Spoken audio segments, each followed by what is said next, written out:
perdonar duele. Di conmigo, perdonar duele. Y me gustaría que pudiésemos comenzar viendo un vídeo de un encuentro entre un padre con el asesino de su hija. Un cara a cara entre un padre y aquel hombre que asesinó a su hija. Ahora, quiero que sepas que este padre es uno de los nuestros. Es un seguidor de Jesús.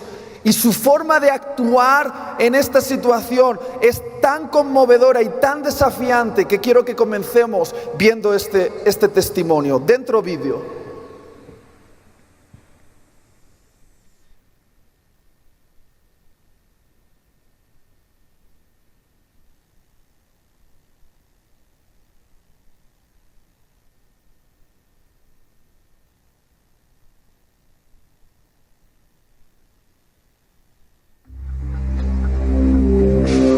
On November 5th, 2003, all doubt of Ridgway's guilt was erased.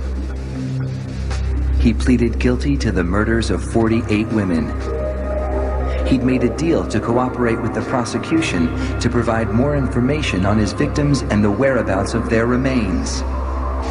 In doing so, he avoided a trial and possible death penalty. Mr. Ridgway, how do you plead to the charge of aggravated murder in the first degree as charged in count 1 for the death of Wendy Lee Caulfield? Guilty. How do you plead to the charge of aggravated murder in the first degree as charged in count 2? Guilty. Guilty. Guilty. It's like he didn't have any remorse at all for what he had done. You know, he'd killed so many people, he didn't remember who they were, what they looked like. I just couldn't believe that somebody could kill all those people and not remember them. Neither could the angry relatives of his victims, who were invited to speak in court when Ridgway was sentenced to life without parole on December 18th, 2003. You had said your memory, when it comes to all of the women you took, was gone. Our memory is not. In your words, you said that they didn't mean anything to you, but she meant everything to us. She was a mother, she was a wife, she was a sister, and we miss her. Gary Ridgway sat there stone-faced as victims' relatives damned him and mocked him. He's an animal. I wish for him to have a long, suffering, cruel death. He's gonna go to hell, and that's where he belongs.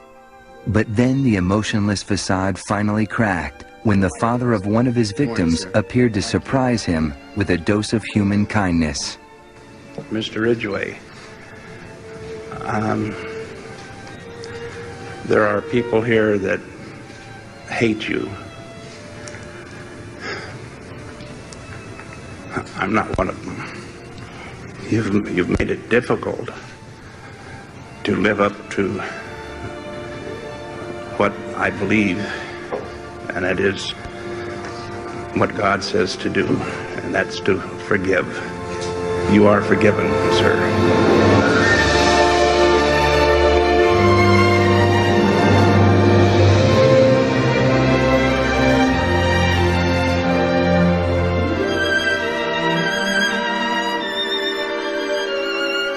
Wow. Este padre miró frente a frente al asesino de su hija y le dijo: Señor Ridgway, hay muchas personas que te odian, pero yo no. Has hecho que sea difícil cumplir con mis creencias. Dios dice que debemos perdonar. Estás perdonado. Es impactante ver cómo la fachada de insensibilidad de este asesino se desquebraja ante el poder del perdón. Este asesino se encontró frente a frente con una fuerza más poderosa que el odio que había gobernado su corazón durante años. Se encontró frente a frente con el poder del perdón. Y no cualquier perdón. Un perdón que solo puede ser producto de algo sobrenatural. Un padre perdonando al asesino de su hija. Porque creo que todos estaremos de acuerdo aquí que ya se hace difícil perdonar a alguien que te hace daño a ti. Pero creo que se hace una tarea casi imposible perdonar a alguien que hace daño a una persona que tú amas. No hay acto más antinatural para el corazón humano que desafía todos nuestros instintos más primarios que extender perdón a un enemigo. Y estoy convencido de que si en los últimos momentos de vida de este asesino algo le hizo replantearse la posibilidad de que existiese un Dios al otro lado de la muerte, en ese momento cuando le estaban poniendo los electrodos para someterlo a la pena capital, si algo le pudo hacer pensar en la posibilidad de que existiese un Dios, fue esto: ver cómo un hijo de ese Dios fue capaz de perdonar a su peor enemigo. Jóvenes, creo que no hay nada que revele de forma más abrumadora a Dios en este mundo que uno de sus hijos perdonando a su peor enemigo. Una vez alguien me hizo una pregunta difícil, una de esas preguntas que te hacen pensar. Me dijeron: Itiel, si pudieses elegir una y solo una virtud de tu Dios que pudieses encarnar en tu vida de forma perfecta, si solo pudieses elegir una virtud de Dios, ¿cuál crees que sería la virtud que revelaría mejor el corazón de tu Dios en este mundo? Es una pregunta difícil, ¿verdad? Pensé y primero pensé en la sabiduría. ¿Cómo revelaría a Dios en este mundo si yo fuese capaz de dar solución a todos los problemas de la humanidad? Después pensé en la sanidad. ¿Cómo revelaría a Dios en este mundo si fuese capaz de aliviar todo el dolor y el sufrimiento del cuerpo humano? Incluso pensé en la compasión. ¿Cómo revelaría a Dios en este mundo si fuese capaz de alimentar a los hambrientos y vestir a todos los desnudos? Y pensé y al final elegí el perdón. Quizá no estés de acuerdo conmigo, pero creo que el perdón te conecta directamente con Jesús en la cruz. Cuando perdonas, literalmente estás siendo crucificado con Cristo. Estás identificándote con Jesús en el momento más determinante de su vida humana. No te engañes. Pocas veces serás tan parecido a Jesús como en el momento en el que perdonas una ofensa a tu ofensor. Da igual que te dejases una barba larga, te vistieses con una túnica y caminases en sandalias. Da igual que fueses capaz de reproducir cada una de las palabras que Jesús dijo, o sanar la misma cantidad de enfermos que Jesús sanó, o alimentar a la misma cantidad de personas que Jesús alimentó. Pocas veces revelarás el corazón de Jesús de forma más evidente en este mundo que en el momento que extiendes perdón a un enemigo. Y cuando estoy hablando de un enemigo, estoy hablando de alguien que todos en esta sala tenemos en nuestra vida. Desde el último que se encuentra allí hasta el primero de aquí, tiene uno o varios enemigos.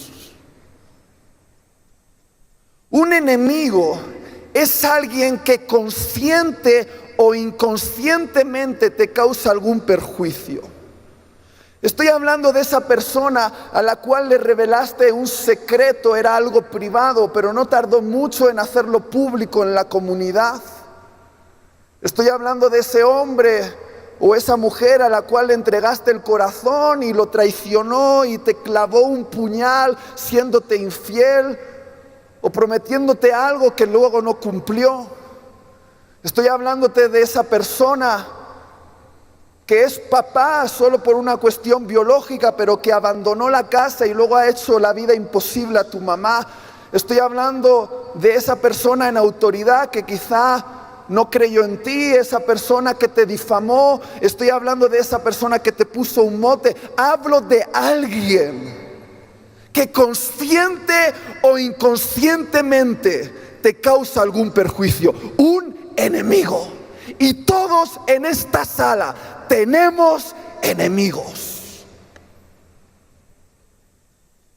Y hay una conexión tan íntima entre tu corazón y el corazón de Jesús cuando te identificas con Él en el acto sobrenatural del perdón. Si eres un poquito carismático como yo, ¿cuántos están orgullosos de ser carismáticos de la vieja escuela? De esos que le gusta andar revolcándose. A mí sí. Me encanta hacer la croqueta. Seguramente habrás hecho algún tipo de oración como esta. ¡Padre! Quiero estar más cerca de ti. Quiero tener un mayor nivel de intimidad contigo. ¿Cuántos han hecho alguna vez una oración así a Dios? ¿Sí o no? Muy pocos. ¿Alguien ha orado así, ha pedido un mayor nivel de intimidad a Dios? ¿Sí o no? Sí.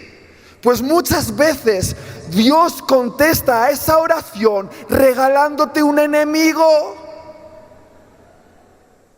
Tú le dices, Dios, quiero un mayor nivel de intimidad contigo, y Dios te regala un enemigo. Un enemigo. Esa persona que crees que es un obstáculo para tu vida espiritual, pero que en realidad es una lanzadera para llevarte a un nuevo nivel espiritual en tu vida. Un enemigo. Quien tiene un enemigo tiene un tesoro.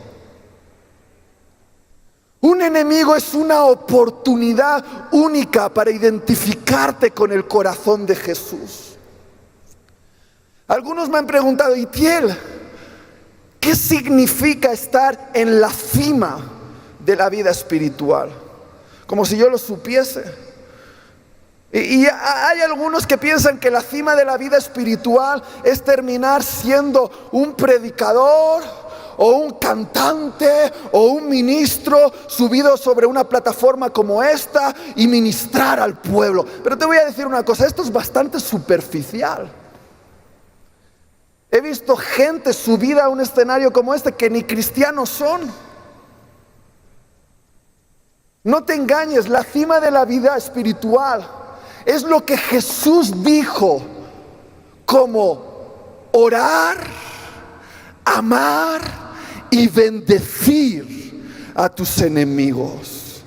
Él dijo en el famoso sermón de la montaña, su gran discurso, dijo: oísteis que fue dicho, amarás a tus amigos y odiarás a tus enemigos, pero yo os digo, amad, orad y bendecid a los que os persiguen, a los que os están haciendo daño, porque si solo hacéis bien a los que os hacen bien, ¿qué recompensa tendréis? Incluso los paganos hacen eso.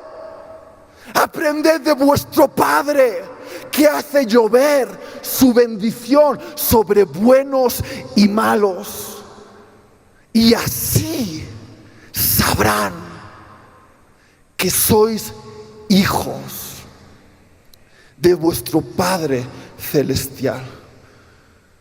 Puede ser que no sepas hablar en lenguas.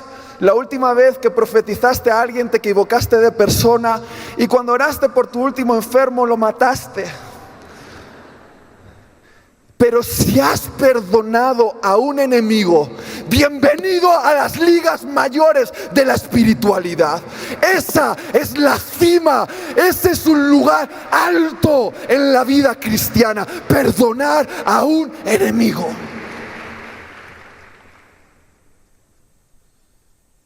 Yo estudié en la universidad ingeniería informática.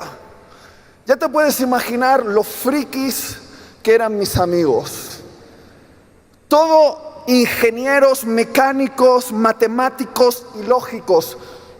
Y teníamos conversaciones acerca de Dios. Y no rechazaban a Dios, pero tampoco creían en Él.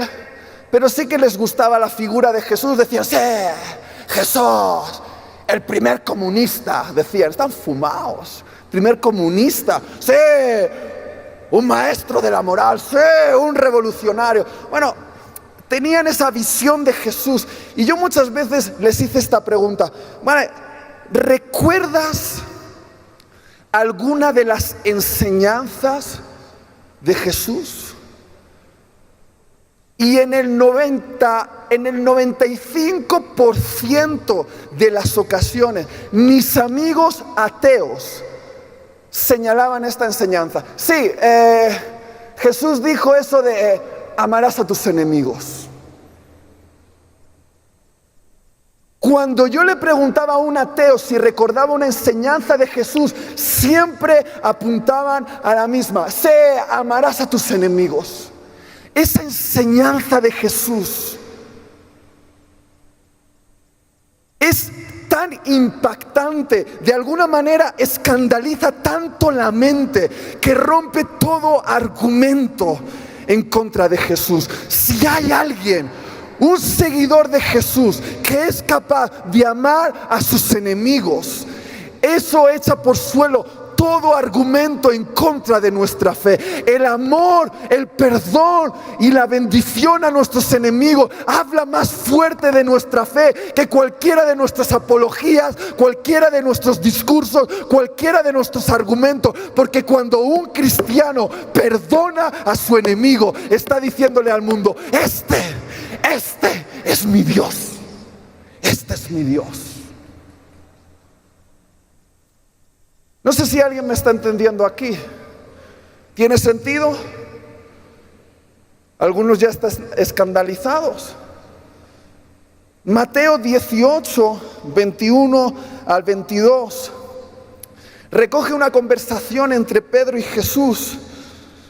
Pedro se acerca a Jesús y le dice, Señor, ¿cuántas veces perdonaré a mi hermano que peque contra mí? ¿Hasta 7? Jesús le dijo, no te digo hasta 7, sino aún hasta 70 veces 7. Ahora, para entender esta conversación entre Pedro y Jesús, tienes que entender el contexto. En aquella época, los maestros de la ley enseñaban que una persona realmente generosa podía llegar a perdonar a la misma persona hasta 3 veces. Si una persona te ofendía, la perdonabas una vez, era tu deber. Si esa misma persona te ofendía 2 veces, aún debías perdonarla, era tu deber. Pero si esa persona te ofendía 3 veces, en un acto de extrema bondad, la volvías a perdonar. Pero escúchame bien, si el desgraciado lo hacía la 4ª vez, se merecía tu rencor. Se merecía negarle tu perdón. Y yo creo que Pedro, cuyos últimos descubrimientos teológicos afirman que probablemente tenía sangre mexicana, era un poquito bruto, pero de buen corazón. Creo que después de una conversación con Juan, porque siempre andaban al roce, se acercó a Jesús bien generoso y le dijo, Jesús, ¿qué te parece si nosotros perdonamos a nuestros hermanos hasta 7? El número perfecto, 7. Porque ¿qué puede ser más generoso que perdonar a una misma persona hasta 7 veces? Y Jesús lo vuelve a hacer. Rompe el paradigma en la mente de Pedro y rompe el paradigma en nuestra mente y dice, Pedro, no te digo hasta 7, sino hasta 70 veces 7. Y algunos sacan la calculadora, pero no va de eso. Lo que Jesús le estaba diciendo es esto, Pedro, si eres mi discípulo, quiero que perdones sin límites. Si eres mi discípulo, estás acorralado contra una pared, no tienes escapatoria, estás entre la espada y la pared. Tienes que perdonar sin límites. No es opcional, no es sugerencia, no es negociable. Si eres mi discípulo, mis discípulos perdonan sin límites. Y después Jesús llama a sus discípulos y les cuenta una famosa parábola. Una parábola acerca de un rey que representa a Dios y dos sirvientes que nos representan a nosotros. Y el primer sirviente tenía una deuda tan grande que era imposible de pagar. Una deuda con el rey, imposible de pagar. Y puesto de rodillas delante del rey le dice: dame tiempo, te lo pagaré todo. Pero era imposible. Y el rey, movido a misericordia, le extiende perdón y le anula la deuda. ¿Te puedes imaginar la alegría de este siervo? Se va feliz, muy contento, pero pronto se le olvida la alegría cuando se encuentra con otro siervo que tenía una deuda con él muchísimo más pequeña. Y este segundo siervo se pone de rodillas delante del primero y le dice: dame tiempo, te lo pagaré todo. Pero él le agarra del cuello y le dice: me lo tienes que pagar, págamelo todo. Y lo encarcela. Cuando la noticia llega al rey, dice la Biblia que el rey, lleno de ira, hace llamar al primer siervo, al que había perdonado tanto, y le dice: tú, al que perdoné tanto, no has sido capaz de perdonar una deuda menor. Y lo echó en la cárcel y puso su cuerpo a merced de torturadores que lo torturaban de día y de noche. Y finalmente Jesús termina esta parábola con uno de los versículos más aterradores de la Biblia. ¿Alguna vez has deseado arrancar una página de la Biblia? Yo sí. Y voy a ser bien claro contigo: si no has deseado arrancar una página de la Biblia, es que no te la tomas en serio. Dice versículo 35: así también mi Padre Celestial hará con vosotros si no perdonáis de todo corazón cada uno a su hermano sus ofensas.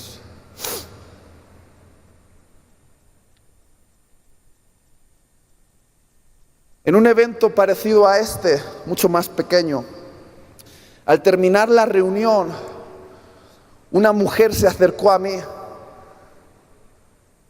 y nada más verla pude ver una oscuridad en sus ojos y como una especie de nube negra sobre ella. Era una mujer relativamente joven, pero que aparentaba ser mucho más anciana de lo que era. Y se acercó a mí y abrió la conversación así: estoy siendo atormentada todas las noches, no puedo aguantar más y estoy pensando que el suicidio es una buena opción para mí. Rápidamente la llevé aparte con otra persona y empezamos a hablar con ella. Y no tardé mucho en encontrar el punto. ¿Sabes cuál era? Un conflicto con otra persona. Ahora, no cualquier persona, una de esas personas a las cuales uno le entrega el corazón, aquella persona que fue llamada su marido, pero que la había traicionado con varias mujeres, y no contento con eso, se justificaba de tal manera que le hizo la vida imposible a ella, al hijo que tenían en común. Un horror, una persona que no se merece perdón. Estamos hablando de esa. Odiable, despreciable, un enemigo. Y ella me decía: le odio a él y odio a su madre, le odio con todo mi corazón. Y yo sabía, por favor, préstame atención, yo sabía que lo que le iba a pedir es algo imposible para la naturaleza humana. Le iba a pedir algo sobrenatural.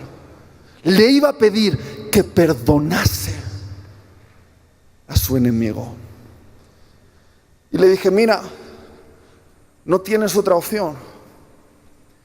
Tienes que perdonarlo. No te estoy hablando de restablecer la relación, eso ya se rompió, pero tienes que liberarlo de todo el odio que tienes en tu corazón. Y ella me dijo, ¡no puedo! ¡No puedo! Me cuesta tanto perdonar. Y yo la tuve que agarrar así. Y la dije, lo sé. Escúchame, perdonar te va a costar mucho, pero no perdonar te va a costar mucho más. No perdonar te va a matar. No perdonar te va a destruir.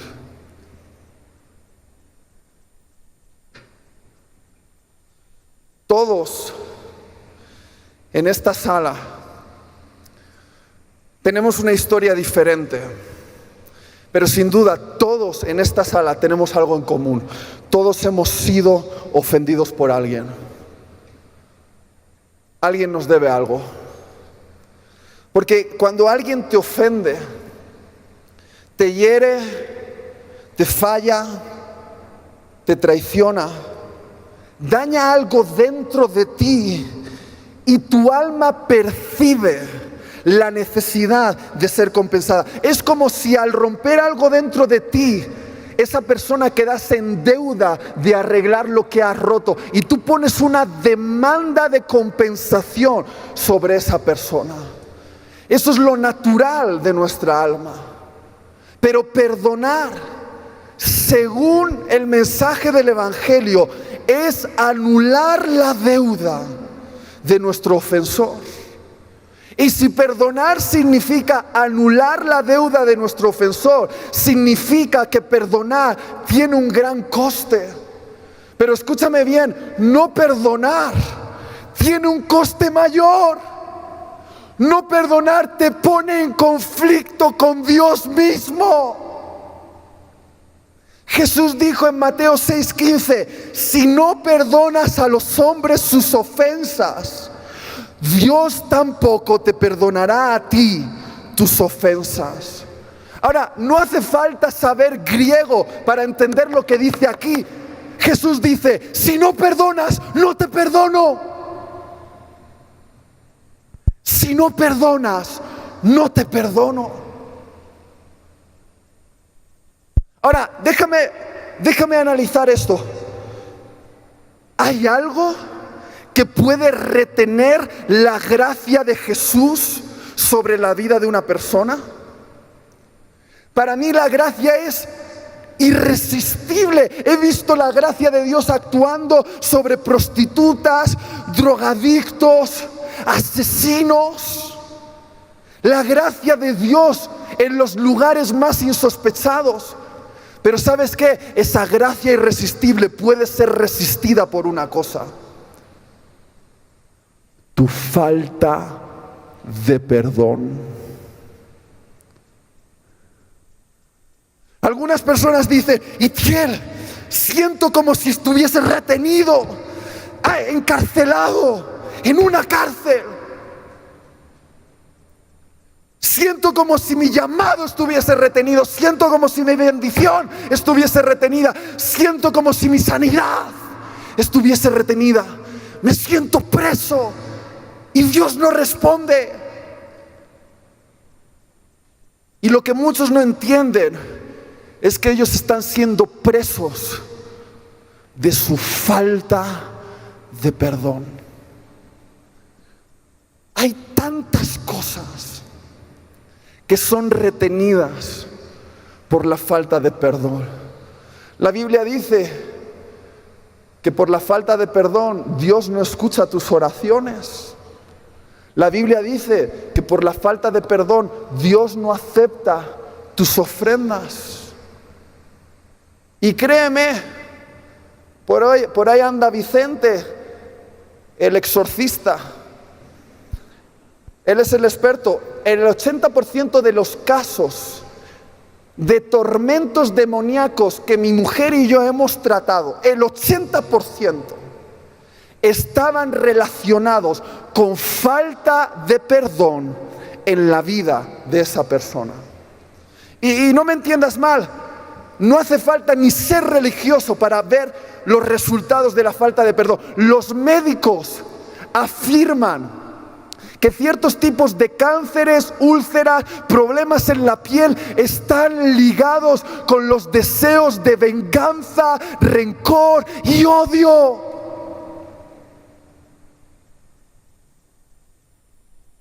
La falta de perdón mata. Hace un tiempo atrás, allí en España, yo solía ir a una cafetería a desayunar por las mañanas. ¿Algunos tenéis una cafetería favorita donde vais a desayunar? Yo sí, soy bien viejito ya en eso, me gusta mi cafecito, tal, mi pinchito de tortillas. Si no sabes lo que es eso, qué vida más triste, ¿eh? Y yo estaba yendo a una cafetería y los dueños de la cafetería tenían una luz. No eran cristianos, pero eran tan amables, te servían de una forma con tanta alegría. Y yo me sentía como en casa en ese lugar. Pero una mañana, al llegar a la cafetería, descubrí que justo un minuto antes había explotado una cañería. ¿Se entiende cañería? Y literalmente litros y litros y litros de agua estaban inundando el lugar. Toda la comida destruida, todo el mobiliario estropeado, toda la maquinaria rota. No había solución. Ahora, lo peor, ¿sabes qué es? Que esa cañería no pertenecía a la cafetería, sino que era una cañería de propiedad pública, le pertenecía al ayuntamiento. ¿Se entiende ayuntamiento? Al gobierno. ¿Y sabes lo que se les ocurrió a estos dueños de la cafetería? Llevar a juicio al ayuntamiento. ¿Tú has intentado llevar a juicio al ayuntamiento? ¿Sabes lo que va a pasar? Vas a perder. 3 años después, me llega una carta a casa llamándome como testigo. 3 años después, ese juicio no tenía resolución. El ayuntamiento le pasó la pelota al consorcio de aguas, el consorcio de aguas a la constructora, y así durante 3 años. 3 años me llaman como testigo. Y cuando voy al juicio y veo después de 3 años a esas mismas personas, estaban llenas de oscuridad, envejecidos, habían perdido el pelo, literalmente estaba en un estado de muerte. Y yo comprendí que un juicio no resuelto te desgasta hasta matarte. Y muchos de los que estáis aquí estáis llevando a juicio a una persona. Habéis puesto una demanda sobre alguien. Y yo no le estoy quitando importancia a lo que ocurrió. Lo que ocurrió fue un desastre. Pero déjame decirte algo. Mientras guardas esperanza de que esa persona compense lo que ha roto, no estás más que destruyéndote a ti mismo. Porque lo primero es que ese asunto va a violar tu mente. La va a violar de día y de noche. Va a ser lo primero en lo que vas a pensar por la mañana, lo último en lo que pensarás por la noche. Constantemente estarás imaginando conversaciones, qué podrías haber dicho, cómo reaccionaría, incluso fantasearás con venganza. Y mientras guardas esperanza de que se haga justicia a tu favor, lo que no entiendes es que en el 99% de los casos esa persona no puede y no lo hará, jamás te compensará. Y tú vas a morir. Tú vas a morir. Alguien dijo por ahí que guardar rencor es como beber veneno y esperar que la otra persona se muera.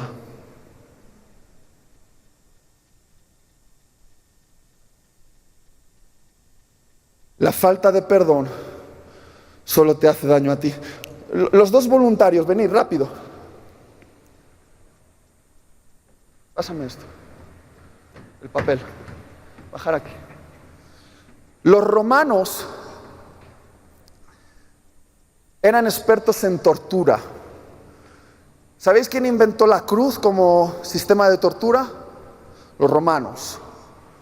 Pero los romanos también tenían otro tipo de torturas. Cuando descubrían a un asesino, una manera de castigarlo era tomar el cadáver de la persona a la que había matado, unirlo y con alambres de pinchos atar el cuerpo muerto de esa persona a su asesino, dejando que esos pinchos abriesen heridas, y mientras el cadáver de su víctima iba pudriéndose en un estado de descomposición, el asesino, echado en una fosa, se iba contaminando hasta envenenarse con su propia víctima. Y en lo espiritual,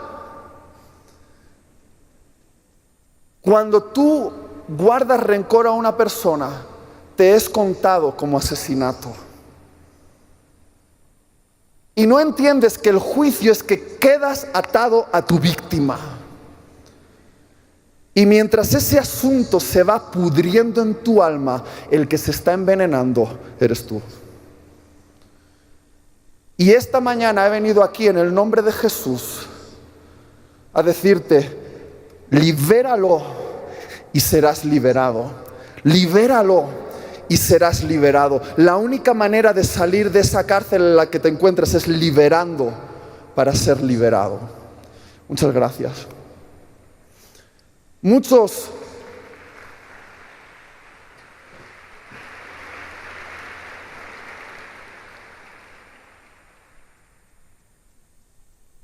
¿Puedes ayudarme al piano, por favor? Muchas veces me han preguntado: Itiel, ¿cuál ha sido tu mayor experiencia espiritual? Y yo no tengo duda. Mi mayor experiencia espiritual fue con 17 años, en una casa de sanidad en la montaña, cuando hice una lista de mis ofensores, de mis enemigos, y empecé a liberarlos, a extender perdón uno por uno. Si eres como yo, blanquito, purito, hijo de evangélicos, te costará admitir que tienes enemigos. Yo dije: no, yo, mira, ve, yo no tengo enemigos. Pero el pastor me dijo: inténtalo, escríbelo. Dije: por obediencia, pastor. Y puse al primero a aquella persona que me puso un mote, un insulto en el colegio. Puse también a esa profesora endemoniada de matemáticas que me hacía la vida imposible. ¿Cómo no? A mi padre, porque desde mi punto de vista había fracasado como padre. Y a mi madre, un poco loca. Y a mi hermana, que desde el momento que nació me estaba arruinando la vida. También puse a mi pastor, cómo no, y al otro pastor que me difamó, y al otro que le apoyó, a todo el consejo de pastores dentro, ya. Y cuando me quise dar cuenta, tenía la lista de Sidler. Y mi mayor experiencia espiritual, mi primer encuentro entre la luz y las tinieblas, la primera vez que me di cuenta de que existen los demonios, fue ese día en el cual uno por uno empecé a liberar y extender perdón a mis enemigos. Allá afuera dicen estupideces como estas cuando hablan del perdón. Dicen, simplemente, olvídalo. Tonto, ¿cómo lo vas a olvidar? ¿Qué quieres? ¿Que manipule mi mente? ¿Quieres que haga como que no ocurrió? ¿Quieres que le quite importancia? Eso ocurrió.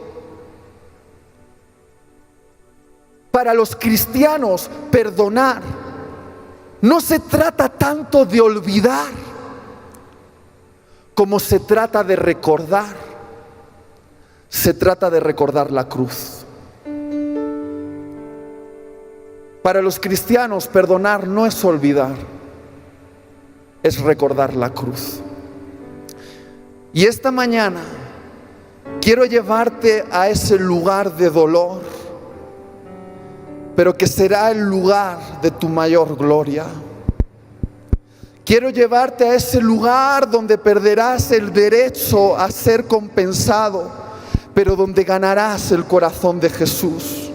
Quiero llevarte a ese lugar donde te dejas vencer, pero donde en realidad estás venciendo al mundo. Quiero llevarte a ese lugar de aparente debilidad, pero que en realidad representa el poder más grande de todo el universo. Quiero llevarte a la cruz, porque en la cruz es donde fuimos perdonados, y en la cruz es donde aprendemos a perdonar. ¿Me das unos minutos para llevarte ahí? Lucas 23, 33 al 37 dice: y cuando llegaron al lugar llamado de la calavera, le crucificaron allí, y a los malhechores, uno a la derecha y otro a la izquierda. Y Jesús decía: Padre,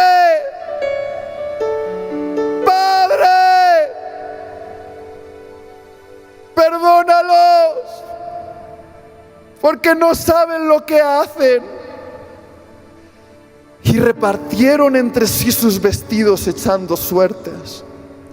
Y el pueblo estaba mirando, y aún los gobernantes se burlaban de él, diciendo: a otros salvó, sálvese a sí mismo, si este es el Cristo, el escogido de Dios. Los soldados también le escarnecían, acercándose y presentándole vinagre y diciendo: si tú eres el rey de los judíos, sálvate a ti mismo. Queridos, Jesús nos enseñó que perdonar significa no salvarse a uno mismo, aun cuando pudieras hacerlo. En esa cruz, Jesús nos enseñó el significado del perdón. El perdón a nuestros enemigos. Jesús en esa cruz no miró hacia abajo, hacia sus enemigos, y les dijo: yo os perdono. Sino que miró hacia arriba, hacia el Padre, y dijo: Padre, perdónalos, porque no saben lo que hacen. Porque si Jesús hubiese mirado hacia abajo, hacia sus enemigos, hacia ti y hacia mí, y nos hubiese dicho: os perdono, si hubiese dicho os perdono a personas que ni siquiera estaban escuchando, a personas que ni siquiera creían que debían ser perdonadas de nada, a personas que incluso estaban disfrutando con el dolor de Jesús. Si Jesús les hubiese dicho os perdono, hubiese sido como echar perlas a los cerdos. Esas preciosas palabras, esas preciosas palabras hubiesen sido desperdiciadas por unos hombres que no estaban listos para escucharlas. Jesús hizo algo más grandioso. Él dijo: Padre, perdónalos, porque no saben lo que hacen. Jesús se convirtió en un intercesor por sus enemigos delante del Padre, para pedirle al Padre que Él no derramase sobre sus enemigos la justa venganza. Ahora escúchame bien. Tan cierto como que Dios es amor, tan cierto como que Dios es santo, tan cierto como que Dios es justo, es que Dios es vengador. Mía es la venganza, dice el Señor. Y yo sé que cuando hablo de venganza pensamos que es algo malo, pero en Dios la venganza es santa y va a equilibrar toda acción en el universo. Dios es el mayor vindicador de todo el universo, y la venganza es territorio exclusivo de Dios, y nadie puede entrar ahí. No puedes entrar, no puedes. Y cuando Jesús dijo: Padre, perdónalos, porque no saben lo que hacen, lo que estaba haciendo era pedir la amnistía para sus enemigos. Literalmente estaba diciendo: Padre, no les tomes en cuenta esta ofensa contra mí. Bórrala de tu registro. Haz como si nunca hubiesen ocurrido esos latigazos, esos escupitajos, esos insultos, esas blasfemias. Bórralas de tu libro. En cuanto al castigo que sus actos contra mí merecen, te pido que no ejecutes tu venganza por mi causa. Jesús se puso como intercesor entre el Dios vengador, santo, y sus enemigos, e hizo muralla y dijo: Padre, yo les perdono, perdónalos tú también. No derrames tu justa venganza sobre ellos. Te pido la amnistía para mis enemigos. ¿Sabes cuál es la prueba del perdón total? Interceder por tus enemigos. Hasta que no has llegado a ese punto, no has perdonado. Dios te está invitando a convertirte en un intercesor y decirle: Padre, no les tomes en cuenta esta ofensa contra mí. Bórrala de tu registro.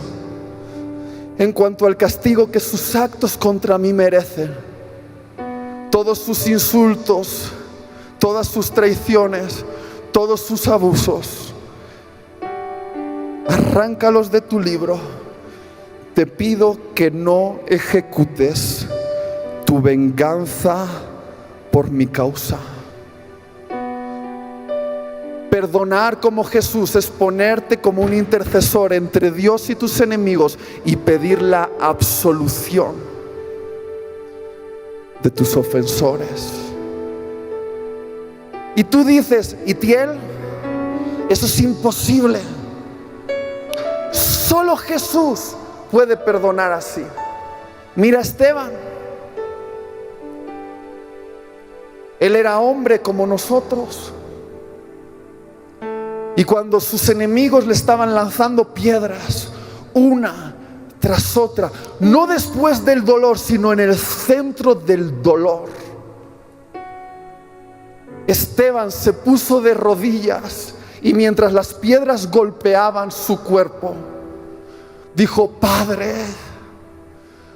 no les tomes en cuenta este pecado. Y dice la Biblia que el cielo se abrió. Y sin entenderlo, mientras Esteban perdonaba a sus enemigos, prendía mecha un avivamiento. Porque llámame iluso, pero entre sus enemigos se encontraba un hombre conocido como Saulo de Tarso, que tiempo después le íbamos a conocer como Pablo el apóstol. Y llámame iluso si pienso que quizá la intercesión de Esteban por su enemigo hizo que Dios no derramase ira sobre Saulo, sino bendición sobre él para convertir a ese enemigo en un gran apóstol. Mi pregunta es, ¿qué tal si tu perdón puede transformar a un enemigo en un gran apóstol? ¿Qué tal si tu perdón puede abrir el cielo sobre México una vez más? ¿Qué tal si tu perdón es la mecha que prende un avivamiento? ¿Qué tal si empezamos a perdonarnos? Los pastores perdonan a otros pastores,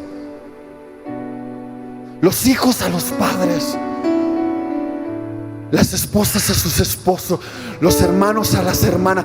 ¿Qué tal si el avivamiento no son eventos, sino es perdón?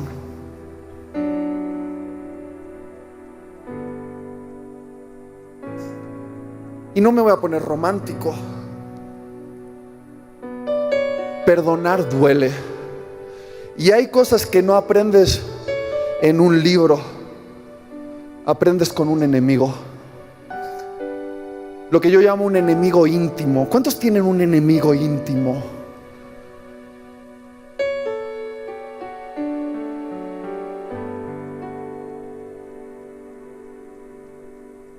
Porque cuando tu enemigo es un hater ahí en Facebook, ¿qué más da? Pero cuando tu enemigo es alguien que metía su mano en tu plato, un íntimo, alguien que fue un amigo, un familiar, un hermano, perdonar se vuelve algo sobrenatural. Y yo recuerdo, ya voy a terminar, yo recuerdo hace unos meses atrás, de rodillas en la presencia de Dios, lidiando con un enemigo íntimo en mi corazón. Hice esta oración: Dios, yo sé que le tengo que perdonar, y como soy buen cristiano, le perdono, pero te pido que trates con él. Atención, Dios, le perdono, pero te pido que trates con él.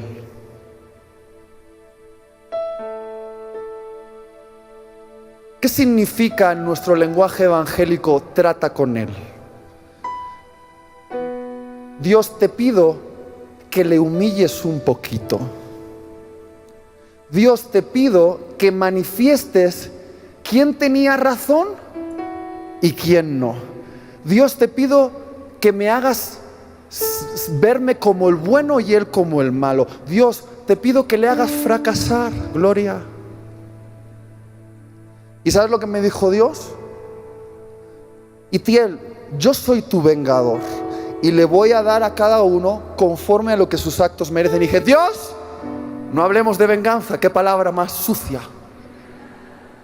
Yo no te estoy hablando de venganza, te estoy pidiendo que trates con él. Y Dios me dijo, sí, ya sé lo que me estás pidiendo. En el cielo eso se llama venganza. Ahora, Itiel, ¿te gustaría perdonarle como Jesús perdonó? Y le dije, Dios, ¿qué crees que estoy haciendo media hora de rodillas aquí en tu presencia? Y Dios dijo, no, ¿No estás perdonando como Jesús? Y entonces pensé en esas palabras y las repetí sin saber lo que significaban. Y dije: Padre, perdónalo, porque no sabe lo que hace. Y el Padre me dijo: Itiel, ¿me estás pidiendo que borre de mi registro lo que te hizo? ¿Me estás pidiendo que haga como que nunca ocurrió? ¿Me estás pidiendo que no ejecute mi justa venganza sobre los actos que esta persona hizo contra ti? ¿Me estás pidiendo que lo libere de mi juicio? Déjame pensarlo. Y pensé cuántas veces Dios me ha perdonado a mí. Cuántas cosas vergonzosas Él no ha sacado a la luz. Cuántas veces Él me dio 2, 3, 4, 5 oportunidades. Y en un acto de dolor dije: sí, Padre, perdónalo, porque no sabe lo que hace. Y Dios me dijo: ¿me estás pidiendo que le bendiga? ¡No! Hemos hablado de no venganza, nada de bendición, no exageremos.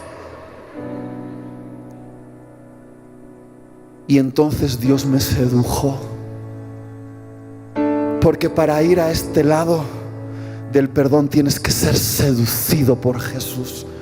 Y me dijo Jesús: Itiel, ¿qué tal si en la medida que tú desees la bendición de tu enemigo, yo te doy una medida mayor de mi presencia en tu vida?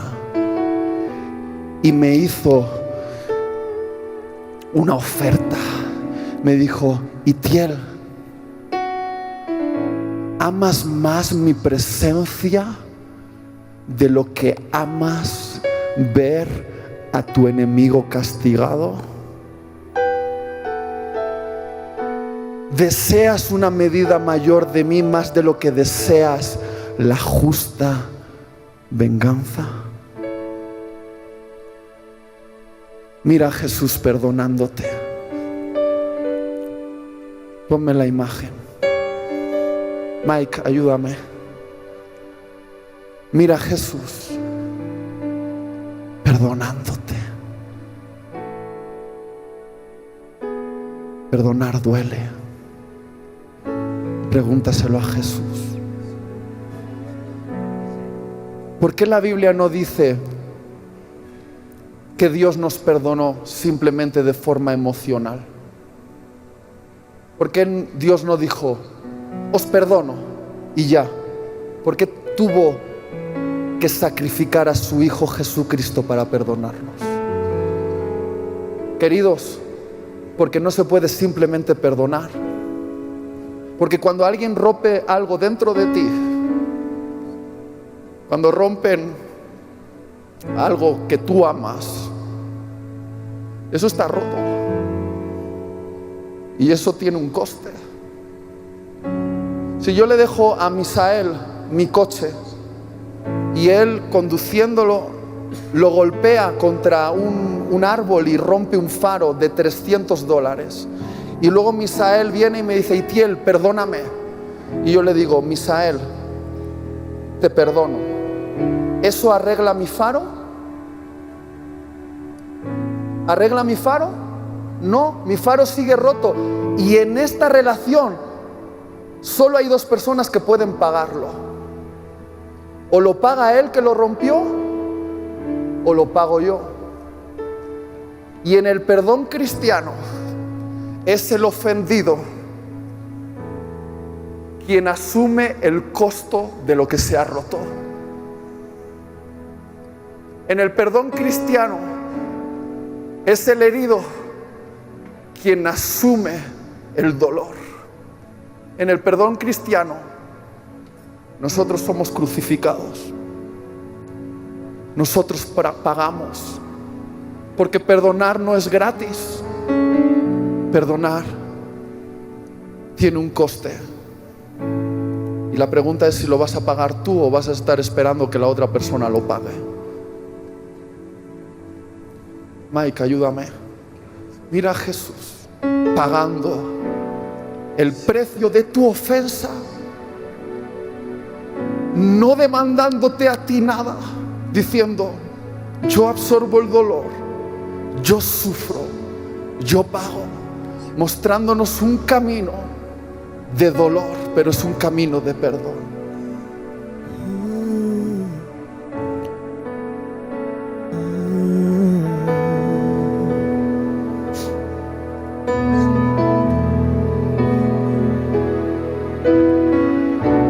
Sobre ti el dolor, tus venas lloraron, Jesús.